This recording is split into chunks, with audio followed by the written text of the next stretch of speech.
I just want to thank Ellie McCainch for introducing me to Peter many years ago at the BBC, a studio. And I think, Ellie, it was only a couple of days before the terrorist bombing. It was. Was it the day before? And it was in that place where... It was where they did the triage for the Edgware Road. For the Edgware Road crisis. And so very, very strong and vivid memories of that experience. And such a tragic event following soon after. So yes, I'm interested in this term, the spirituality of the soul. And I'm interested in the fact that a different kind of spirituality is emerging in our time and finding its way to cultural expression.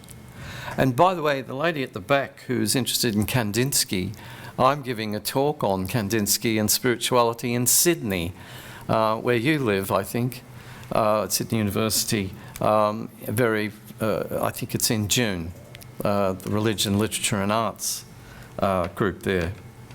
Now, when I talk about the new spirituality, I'm not particularly concerned about the so-called New Age, which I think is a different kind of a phenomenon, different movement.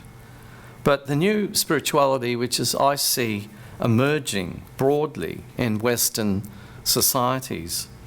What's emerging in our time, I would contend, is indeed the spirituality of the soul. And I love the way that you, Kathy, expressed this. The soul is the locus of faith, and without it we cannot encounter God. Is that what you said? Yes. Beautiful. Well, I can sit down now, because you've basically summarised my talk. So thank you very much. Now, I think that what we're seeing is a movement toward integration and wholeness in this idea of spirituality. St. Augustine argued that the Holy Spirit longs for unity, and more recently, Teilhard de Chardin claimed that God was moving toward wholeness in and through us and in and through creation. So I put a William Blake on there, the spirituality of the whole person. Now, in the past, some Christian spirituality was disembodied and one-sided. In fact, it might be one reason why the word spirituality, although popular to some people, hits a bad note for others. They think of something very disembodied, away from the physical, away from our embodied existence.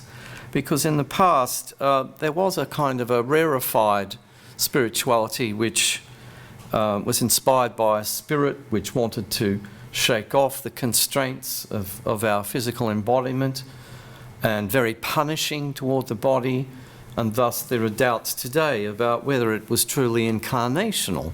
And from our point of view today, therefore, was it truly Christian at all, is a question that comes to mind. Saints, martyrs and monastics often engaged in the mortification of the flesh as a way of putting to death the sinful nature as part of the process of sanctification. Ascetic practices such as flagellation and abstinence and kneeling were often used as pathways to the light. And today we have questions about this kind of spirituality. If, as we believe, I think, God seeks the unification of body, mind and spirit in the whole person, was this self-flagellating practice fulfilling God's work or ours? Was it satisfying what Freud would call, I've recently been to the Freud Museum here in London, the human disgust with the body and our desire to slink back to the uncreate source. Views about what is holy and what is not have swung around quite a lot in recent times, and that's what I want to look at in this talk today. There we have a picture of St. Dominic with a discipline in his hand.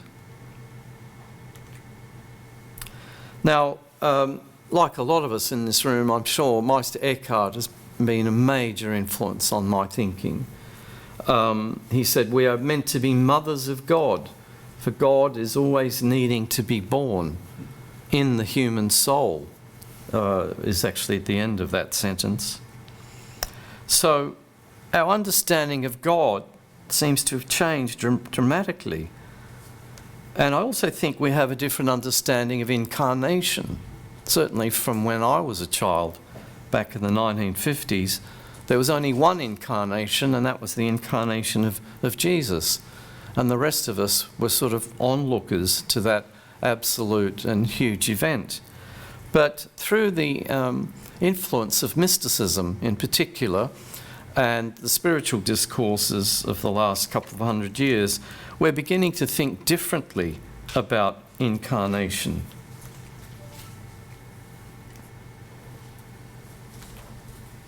I think incarnation is an ongoing and continuing process, and all of us are involved in some way in the coming into being of God. Now that sounds like heresy to some ears, but it's not intended in that way.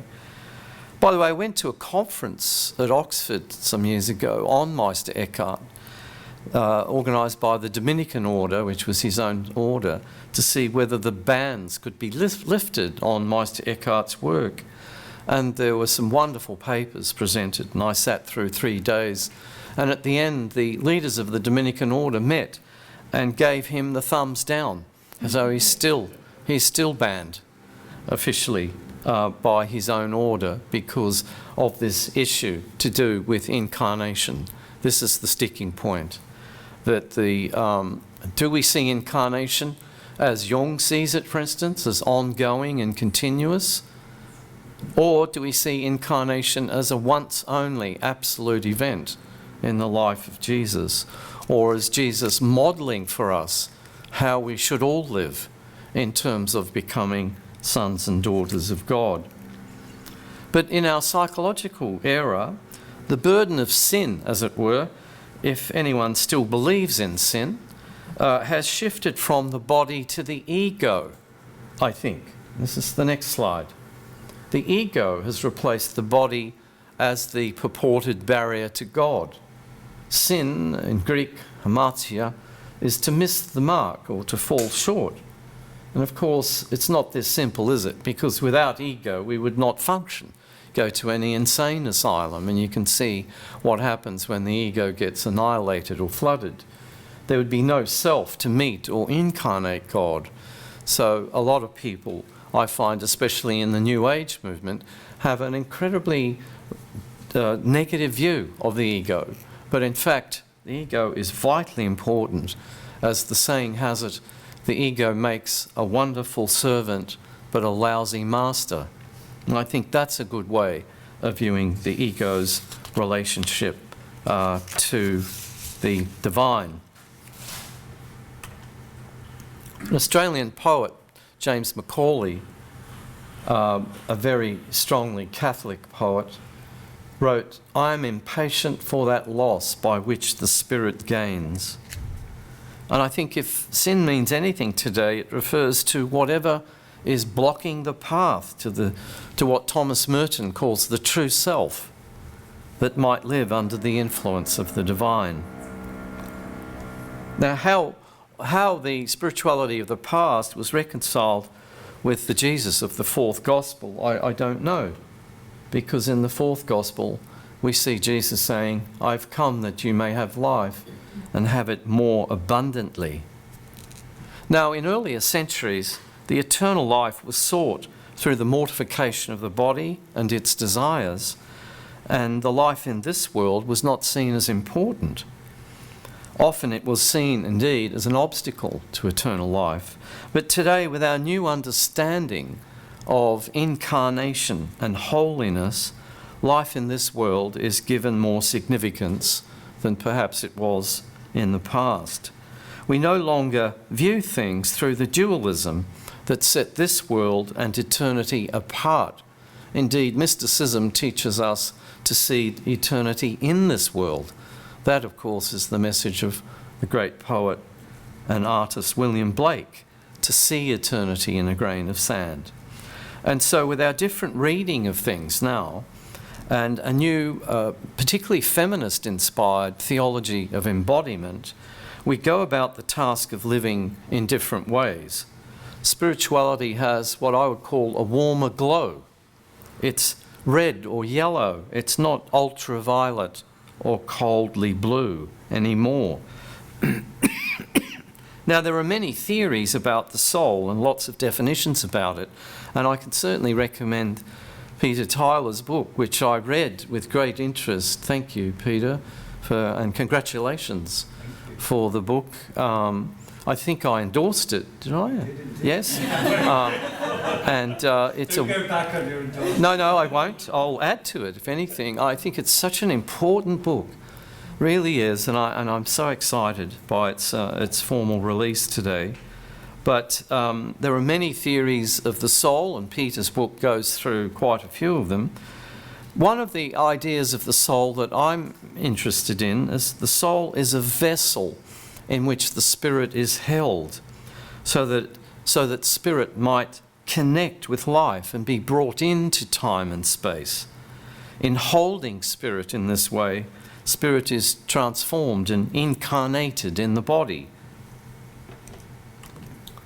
I was at the Tate Britain the other day and was looking at some Dante Gabriel Rossetti's wonderful display there. This is one of his many versions of the Holy Grail, where you can see there that the Spirit, the Holy Spirit, is imagined as a dove, the back, and then in the hands of the red-headed young woman is the Holy Grail itself, which is a beautiful symbol of the soul, the vessel that contains spirit and indeed makes it personal.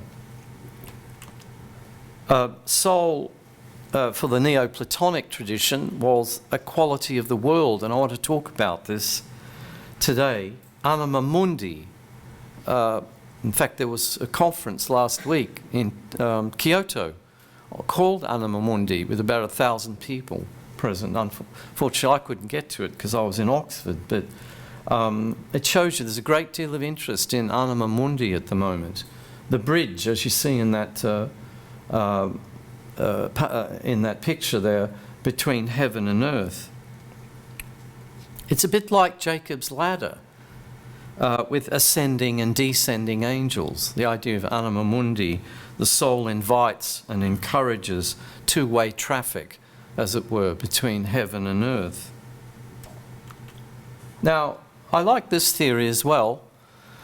According to some traditions, philosophical and literary especially, soul is not a given, like, say, the mind or body, but a potential that has to be realised and actuated in our experience.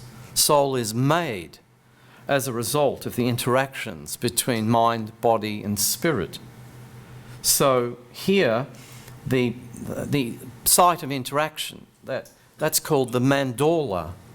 The mandala is the ancient term for that in the late medieval era, is the overlap. Soul is made where mind, spirit and body overlap.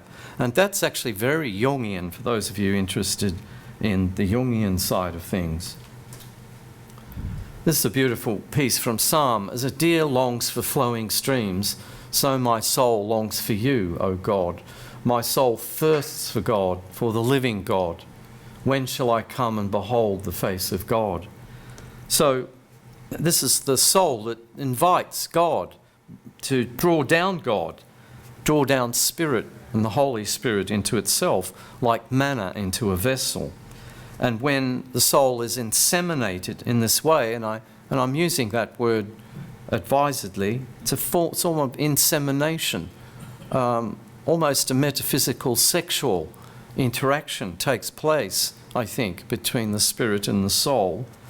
Or as Meister Eckhart would put it, we give birth to God by nurturing the seeds that God put in us in the beginning. And as you know, from what I've said, this is very controversial, even in his own order. Now, Saint Bernard of Clairvaux, who I've been very interested in as well, said we are all feminine before God. He meant that we're all hopefully the souls of men and women are open to this kind of insemination from God. D.H. Lawrence often spoke of the soul needing to be built and, through lived experience. And John Keats, too, emphasised the making of soul, that soul had to be made. Call the world, if you please, the vale of soul-making. Then you will find out the use of the world. One of the most magnificent statements, I think, in English letters from John Keats, written to his brothers when he was himself at the edge of death from, I think, tuberculosis. Excuse me. So soul is the link that holds eternity and time together, enabling us to experience what is now being called by some and popularised the eternal now. The mystical quest is a quest for soul in the here and now. Soul holds the person together, ennobling the body and grounding the spirit. And in the past, spirit was often seen to be heading off into transcendental heights, as I said earlier, and the body was frowned upon as a burden and as something to slough off. So, Descent of Spirit, a book written by an Australian biologist, Grant Watson, a Sydney biologist, called Descent of Spirit, is a very interesting book which talks about this process and this poetic literary approach to incarnation. And Jung, of course, in numerous writings, argues that the spiritual direction of our age has shifted from perfection to wholeness. According to Jung, perfection is a masculine ideal, whereas wholeness is a feminine ideal. This accords with the perception that the new spirituality is not only post-secular, but post-patriarchal as well. Spirituality was governed in the past by the desire for perfection, but in our time we see it shifting, I think, and operating around this insignia of wholeness.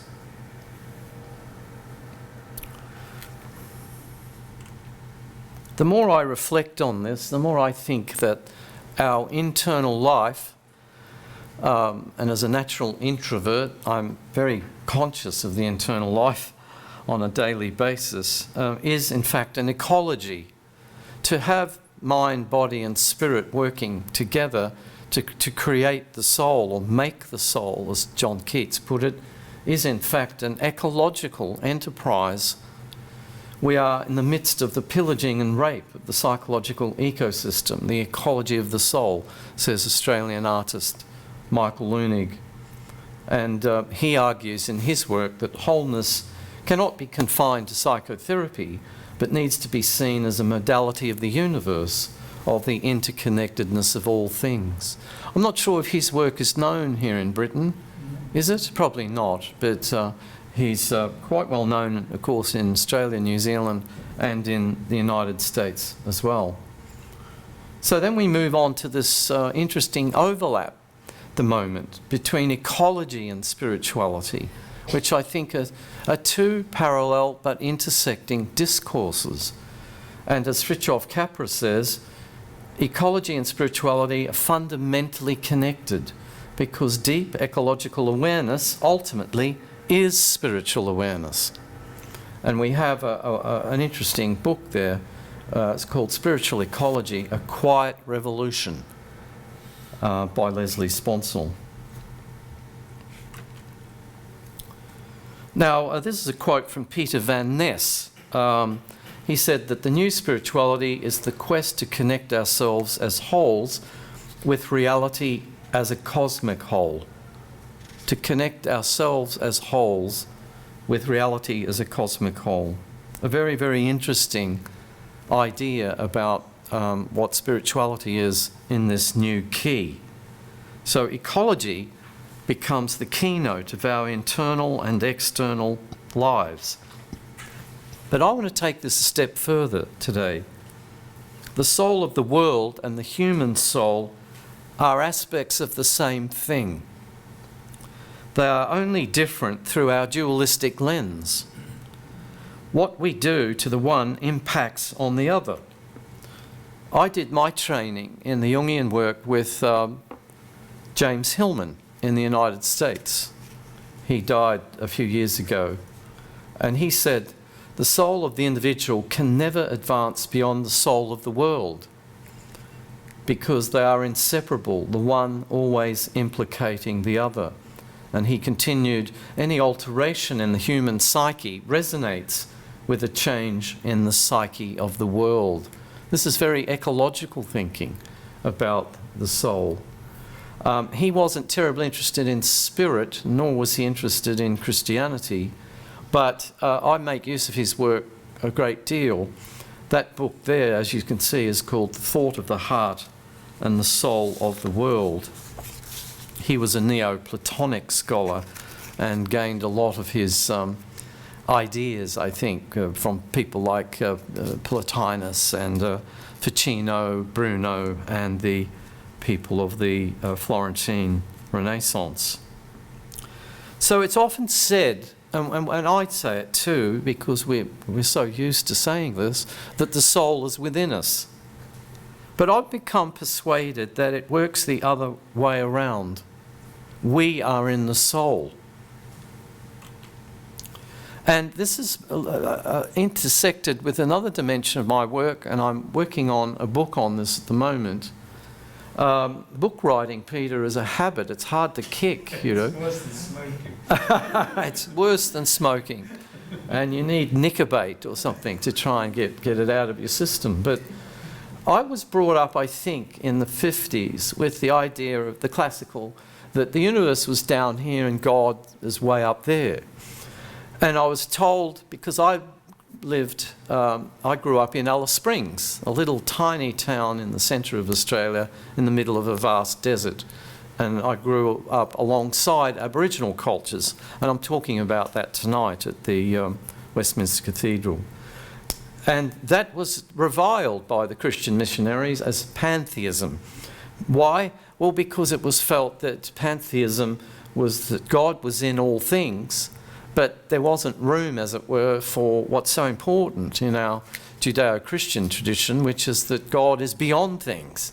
The transcendental dimension seemed to be missing.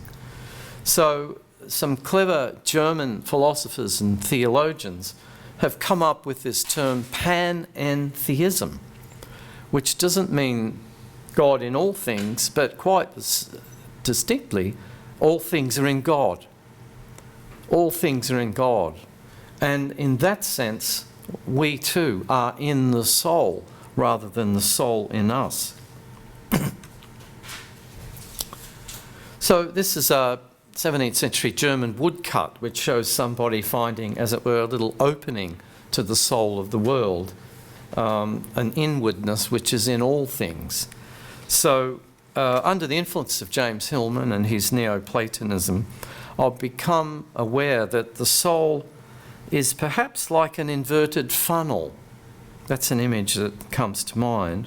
Our initial way into it may indeed be narrow and personal at the top, but as we travel into it, it broadens out and becomes at one with the whole world. We see this at work in a lot of the mystics. As they journey inwardly into the depths of their soul, the whole world around them takes on a new dimension. Otherwise, the traditional Christian criticism of spirituality as being narcissistic would be true. If the soul were only within us, then all we'd be concerned about would be our private salvation and to hell with the rest, and so on, which is completely against the grain of the tradition, Judeo-Christian tradition. But if the soul is seen as an aspect of everything, while deepening our interiority, we become aware of the interiority of all things. This is the spiritual journey as I experience it, a journey which is simultaneously inside and outside. So the whole idea of inside and outside, as Meister Eckhart keeps saying, is a human construct that overdetermines how we think about ourselves, the world, and God. Inside and outside. It doesn't gel if we're talking about eternity. eternity is far greater than that particular dualism. So the spiritual journey then is a journey into ecological relationships. So I then come to the question in my work, why spirituality at all? Why use this term? Given the long historical association of spirituality with perfection and transcendence and aiming for a rarefied existence, many are wondering if the word spirituality is the right one. Should we get rid of it and find another? It's the term that's caught on, however, in the public domain, but it carries a background that is not in accordance with the striving of the soul toward wholeness. So I simply wanted to alert that at this stage in our seminar. If we look up the dictionary meaning of spirituality, and I'm always quite appalled when I find them, it points to that which is other than physical, that which is not of this world. For instance, the Collins Dictionary defines the spiritual as the fact or state of being incorporeal.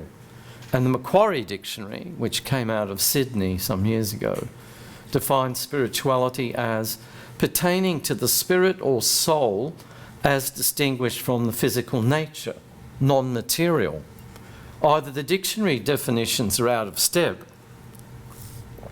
with our current usage, or the spirituality movement, or what Ellie previously called the Living Spirituality Network, has identified itself with the wrong term. Which one is it?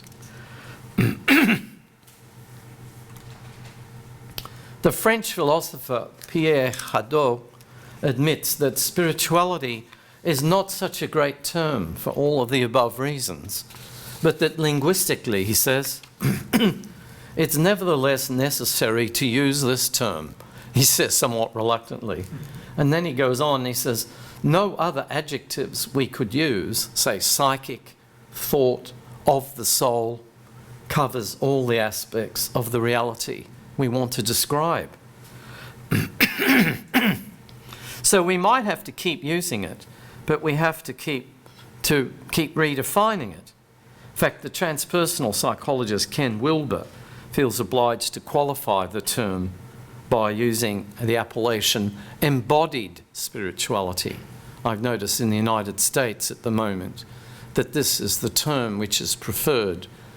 In fact, I got howled down in the United States recently by using the word spirituality, and they kept yelling, embodied spirituality, as if I was perpetuating some kind of old idea of things. Now, Jewish scholars are onto this as well. This is one, Boaz Huss. He says the contemporary definitions and applications of spirituality are significantly different from its pre-modern use. That's in a wonderful journal article called Spirituality, the Emergence of a New Cultural Category and Its Challenge to both the religious and the secular. It's in the Journal of Contemporary Religion, Volume 29, Issue number 1. Another theologian and feminist working in this area is Sandra Schneiders. I'm sure some of you will be familiar with her work, which is absolutely incredible. And I think I had the good fortune to meet her a couple of years ago. Of course, we never stopped talking. She says the term spirituality no longer refers exclusively or even primarily to prayer and spiritual exercises, much less to an elite state or superior practice of Christianity. And she's a nun herself in the Catholic Church. Excuse me. Rather, from its original reference to the interior life of the person, usually a cleric or religious, who was striving for perfection, for a life of prayer and virtue that exceeded in scope and intensity that of the ordinary believer, the term has broadened to connote the whole of the life of faith and even the life of the person as a whole, including its bodily, psychological, social and spiritual dimensions, says Sandra Schneiders.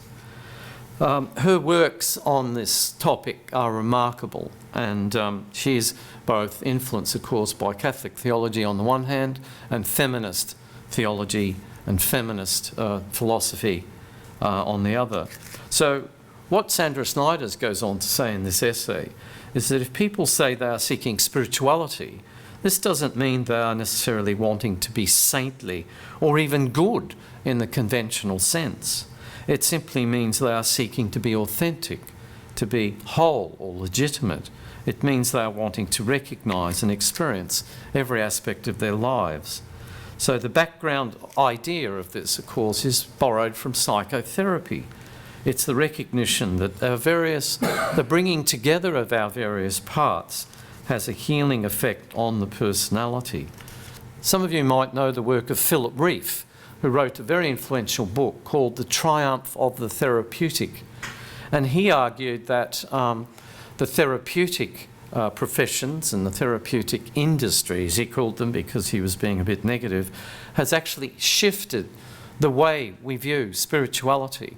So this movement toward wholeness has actually been spearheaded by therapy.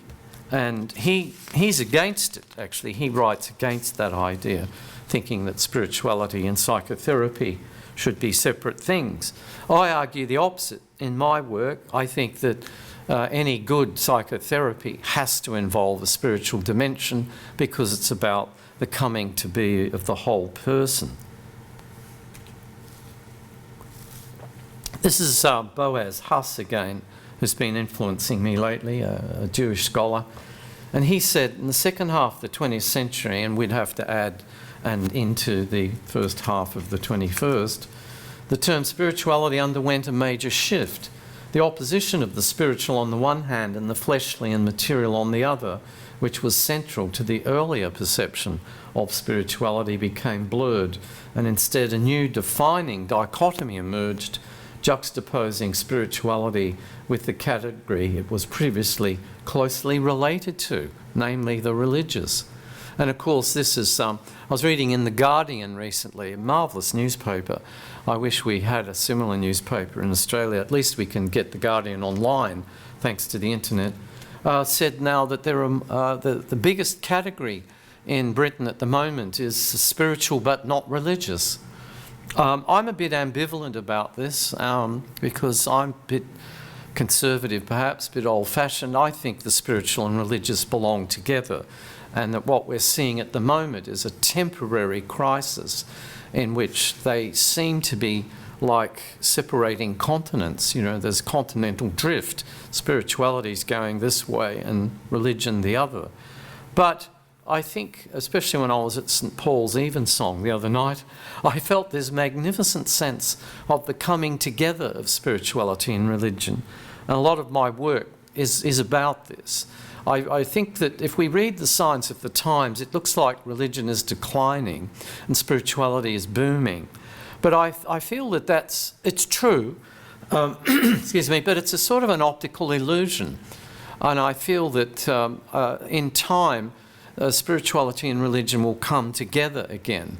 Spirituality, personal spirituality, is almost an oxymoron, because if, as I said earlier in my talk, spirituality and the discovery of the soul is about connecting with everything and all people, you can't do that if you want to privatise the spiritual quest.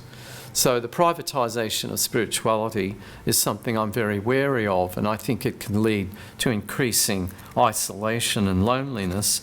But my students at the university aren't with me on this.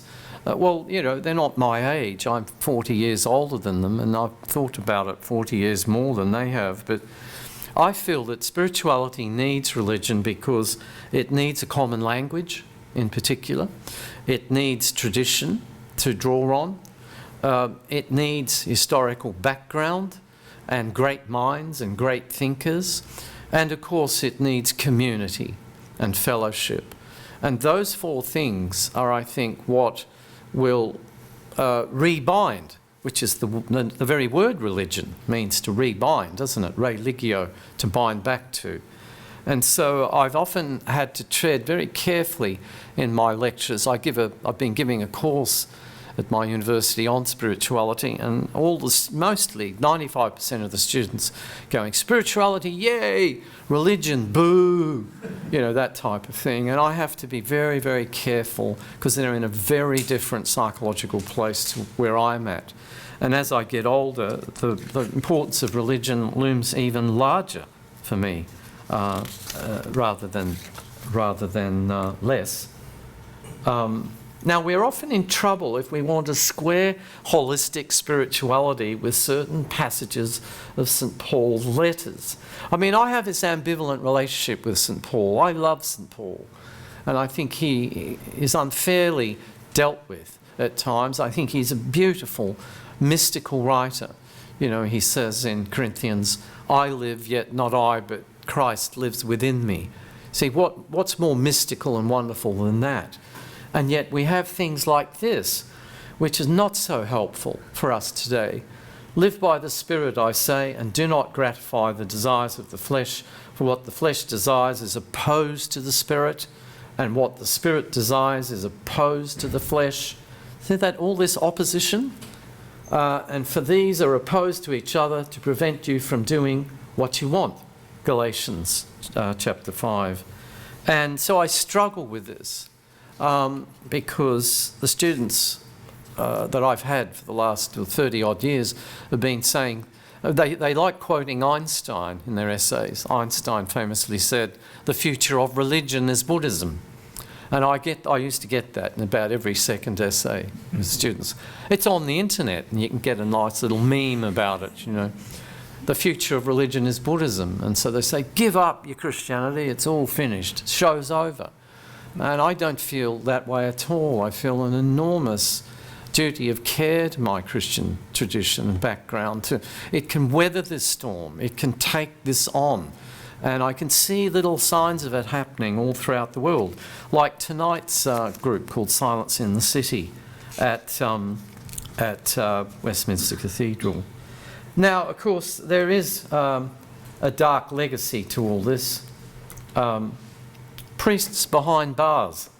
My former priest is still in jail, serving time for child sexual abuse. A symbol of a disordered concept of holiness.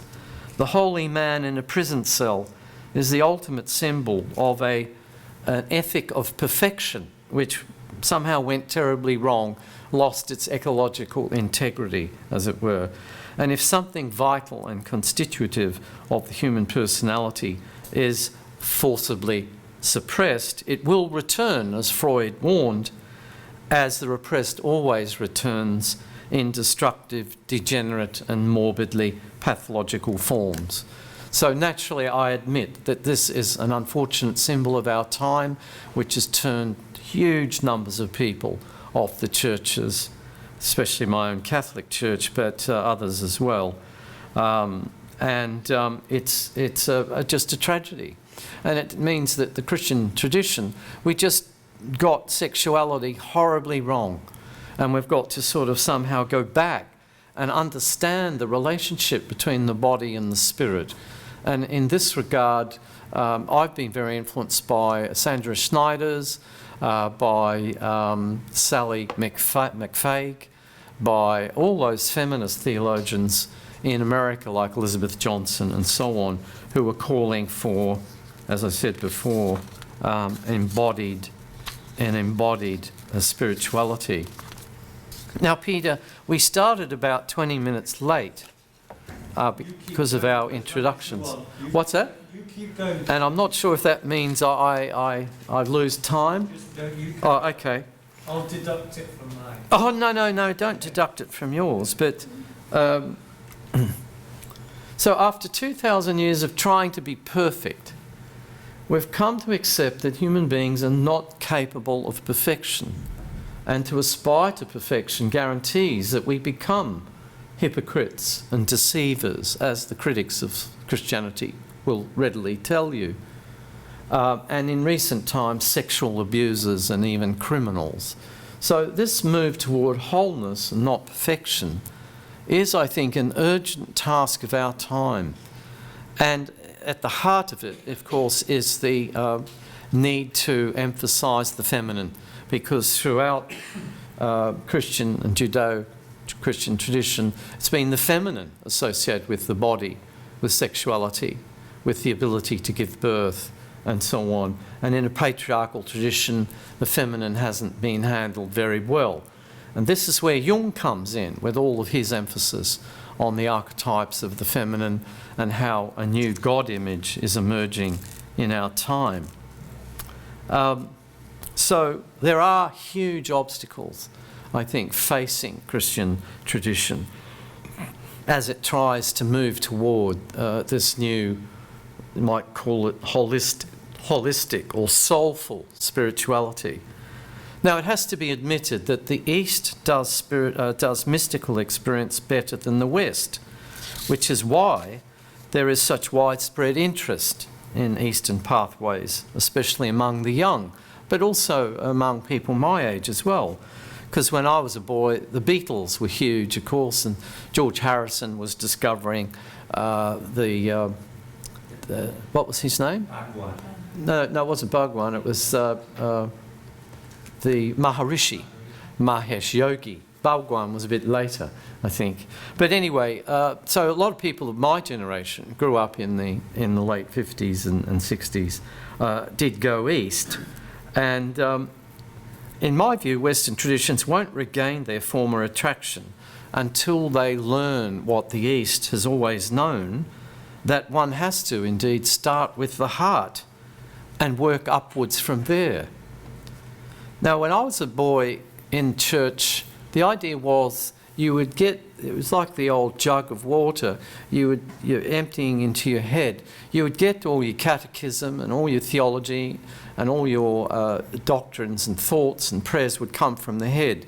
And if you were lucky, it would trickle down to the heart. Only if you were lucky, you might have a personal spiritual experience that actually validated what you'd learnt from tradition. And I think mine was the last generation to actually undergo that form of experience. Because now people they don't want God talk anymore, which is, I think, why the churches are in crisis. They want God experience as distinct from God talk. And that's why I think so many people are turning to the East. Not that they're finding in the East the God of the Judeo-Western tradition, because as you know, the most popular religion at the moment in Western societies is Buddhism, and it doesn't have a God. So it doesn't have the God issue to deal with. So the West has rich background in this area, not generally known in the public religious institutions. For instance, if you go to your local church, there's a good chance that the priest there doesn't know really much about Christian mysticism and doesn't really know much about spirituality. My old priest used to say, if it's spirituality you want, talk to David Tacey, don't talk to me. I'm the religious person here at this church and I'm not. So, so there's still that old culture which is very ill at ease with spirituality. And they still I think, some of these old priests, they still actually fear that spirituality is a new term for narcissism, or what is frequently called navel gazing. Of course, it isn't that at all. It's in fact to overcome narcissism that we turn within toward the spirit. So if the West wants to recapture the hearts of people, it will have to revive the monastic pathways. And one of my slogans is, bring the monastery to the street, because people are hungry for the kinds of spiritual exercises that were known in the mystical traditions. The only kind of religion that will meet the needs of post-modernity and of the post-secular will be mystical and existential. Of course, as you know, a famous comment by Karl Rahner, who was so important in the Second Vatican Council, he said, the future Christian will be a mystic, or he or she will not exist at all. And when I first read that, I thought, oh, that's a tall order. That's not going to happen. But as I see religion in its critical state, I think that Karl Rahner was absolutely right and prophetic about that. In other words, you start with the heart, and move from there. Spirituality must come first now. And then once you get the spiritual connection, then religion can make sense. But when I was a kid, you got the religion in the head and hoped for a spiritual experience if you were lucky. We have to start with the heart, or as you said at the start, Kathy, that the soul is the locus of faith, and without it we cannot encounter God. I always love this poem from Yeats. He says, "Now that my ladder's gone, I must lie down where all the ladders start, in the foul rag and bone shop of the heart." That was Yeats's last poem, written in 1939 on the eve of the Second War. And I often think that's an insignia of our time. The ladder was the path to transcendence. It's not easy. That ladder seems to have been shaken. We have to start with the heart, the foul rag and bone shop of the heart. The poem, if you want to look it up, is The Circus Animal's Desertion. So, to finish up, I have caught up some time. I've missed about 3 pages. It was like I was in a plane the other day, and we left an hour and a half late from Dubai to London, and the pilot said, "Sorry about the delay, I'll make it up on the way to London." And I'm sitting there in my seat thinking, well, why don't they do that all the time? I mean, how can they make it up sometimes and not others? And it's sort of like, how long's a piece of string? But I think it's magnificent how these flights can just suddenly take an hour off the whole trip. In the clash between perfection and wholeness, we witness the historical tension between old and new religious orders. For those for whom the thread linking ancient and modern is important, such as the feminist theologians I mentioned, Sally McFarg, Elizabeth Johnson, Rosemary Radford Ruther, the new holistic vision is a natural development within the theology of incarnation and embodiment. Incarnation, in this perhaps heretical thinking, is not a once-only event that happened in the life of Jesus, but an event that happens all the time, whenever body, soul and spirit are brought into relationship. In this way, the new spirituality no longer wears its father's hat, a term I've borrowed from Pablo Picasso, but has given birth to a new cultural and spiritual order. Pablo Picasso was accused by his critics of his time as being far too radical and departing from representational forms of art. And he said during a famous interview, he said, "Creativity is about having a baby, not wearing your father's hat." And I think this is the big challenge that our Western tradition faces at the moment. We have to have a baby, but the baby can only be had through the feminine. The masculine cannot give birth to this. It's the feminine in women and the feminine in men as well, because Jung thinks that the feminine is an archetype and therefore is transgender. This is the challenge that I see facing us in the future. So that's it. Thank you very much for listening, and I'd be interested in any comments, questions or remarks that you might have about this presentation. Thank you.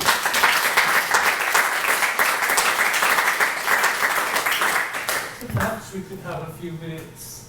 Perhaps it might be good just to chat. Just talking. He's got another talk this evening, and I've almost twisted his arm to stay for the plenary session between 3 and 4. So hopefully we'll have another chat, conversation. Of course, we've got lunch as well to talk about things. But let's open the conversation now. If you want. Kathy. Thank you very much for that. Well, the flavour I got from that was that the soul is a process, it's moving, living, and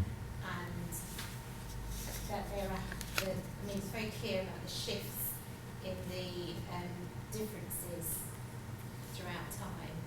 But to me, it's like I am a nurse, and when I was studying physiology, the bone to me was just a white object,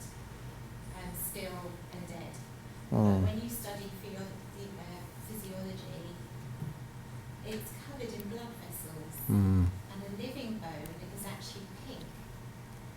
So what you've done is giving us a living, breathing image of the concept of the soul that changes and moves and is made and then is given out.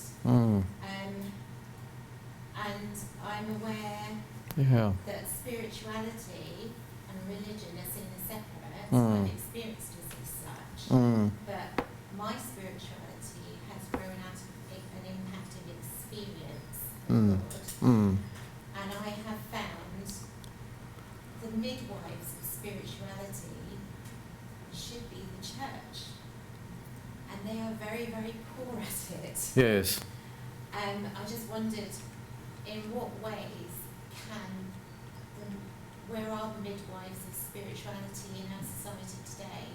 How can the church become better midwives? Well, by ministering to the soul and by introducing spiritual exercises, spiritual direction, spiritual leadership,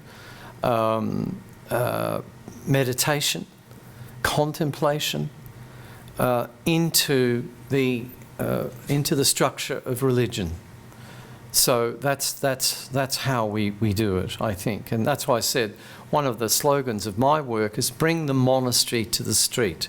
We need those ancient techniques where the soul was developed. As you say, the soul is a process and a work in process, and it needs to be brought in into the structures of religion. I experience things similarly to you. I'm trying to engage in this constant balance, and my bishops and archbishops and cardinals are not sure if I'm a friend or foe, you know, and in fact, depending on where I go, the hierarchies of the church think that I'm bringing bad news. But in fact, I'm actually bringing good news, which is that, as you say, the bone is actually alive. The bone is not a parched white thing as we imagine. It's actually pink or a reddish tinged, and that's the red is the spirit around the bones of the tradition. I think it's Ezekiel who says in the Old Testament, "Can these bones live?" And I think that's a question for us to pose, you know, in our traditions at the moment. Where I live in Melbourne, Australia, a lot of the nuns have created spirituality centres all through the city, and they're doing things like meditation and contemplation, and they're often linked in to the group based here in London called the World Christian Community for Meditation, headed up by Father Lawrence Freeman, the Benedictine monk in London. And yet, a lot of the old stalwarts in the church say things like, well, it's actually that's just the new age coming in. And so people who, like the nuns who do things like that, they actually get a lot of criticism because of this ingrained antipathy to interiority. And as I said during my talk, the sense that interiority is berated as navel-gazing narcissism. And that's only because we think that the self is only sinful. But there's a dimension of the self which is, of course, graced by God. Now, I don't go as far as to say that original sin is out and original blessing is in. So I'm not a big fan of Matthew Fox and these sorts of people, because it seems they've gone from one extreme to the other. But I like to see these things, original sin and original blessing, in balance. So original blessing is the idea that we can find the God within through these various techniques, such as meditation, contemplation, and so on. And then on the other hand, original sin, I think, is a reality as well. And so it's a matter of balancing those. And that really is a very difficult balancing act. Yes, please. I think you've partly partly answer what I was going to say. And first I must say this thing about Meister Eckhart and giving birth to God in us and the incarnation of religion has always been how I see my Catholic faith. And I was kind of surprised to hear that it might be heretical. As the great Carmelite saint, St. Titus Brandsma, said more or less exactly the same thing. So it's precisely how we see my faith. But, yeah, it is sad, isn't it, to think that someone as marvellous as Meister Eckhart, one of the truly great people in our tradition, is still actually, you know, his work is still banned. But I suppose what I always found in adult formation and so forth, I mean, I found your talk marvellous, and definitely what you say about bringing the monastery to the street as a third order Carmelite, that interests me very much. And going from the heart to the head and being a personal encounter with God and everything. But I mean, the religions do have this whole tradition of objective right and wrong and of sin.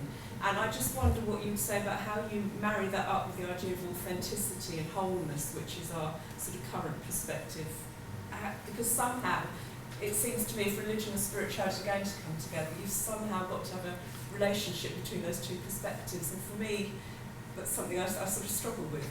Yeah, it is. It's a huge struggle. And it's going to take, it won't happen in our lifetime.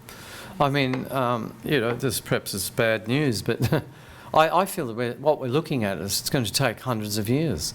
But if you look at the history, say, of Catholicism, whenever people lost interest in it and the belief in Catholicism declined, what was the thing that brought it back to life?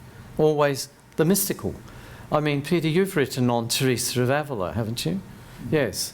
And St. John of the Cross. And see, they're a very good example of what went on in the Counter-Reformation in the Church.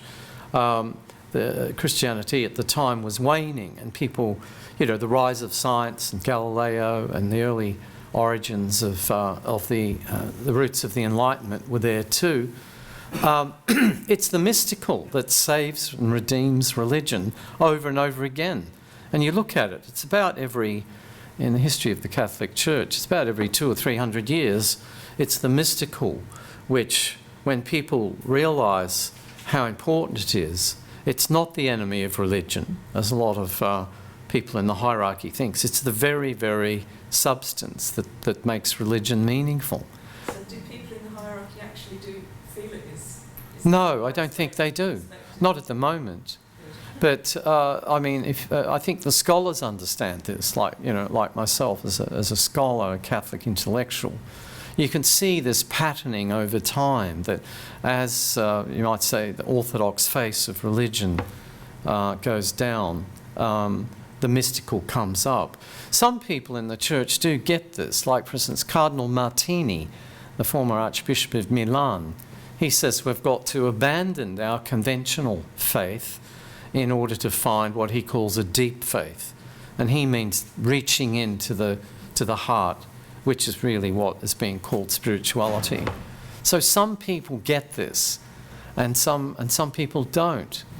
And this is what happens. You know, who wrote that book, The Structure of Scientific Thought, about paradigm theory? Yes, Thomas Kuhn, thank you. I mean, if you read Thomas Kuhn's book, you can see that it takes quite a long time for things which are apparently opposites. And then, lo and behold, they're not opposites anymore. This is one of the great joys of Jungian psychology too. It's about bringing the opposites together and finding common ground between them. And that's what has to take place, I think. Yes, please. We've run out of time. The aeroplane of the soul is 20 minutes late. Yes. And we have, built in an hour this afternoon, and David, I think, is going to be with us this afternoon. Yeah. We have lunch as well. So I think if we can just come to an end now and express our appreciation. Thank you.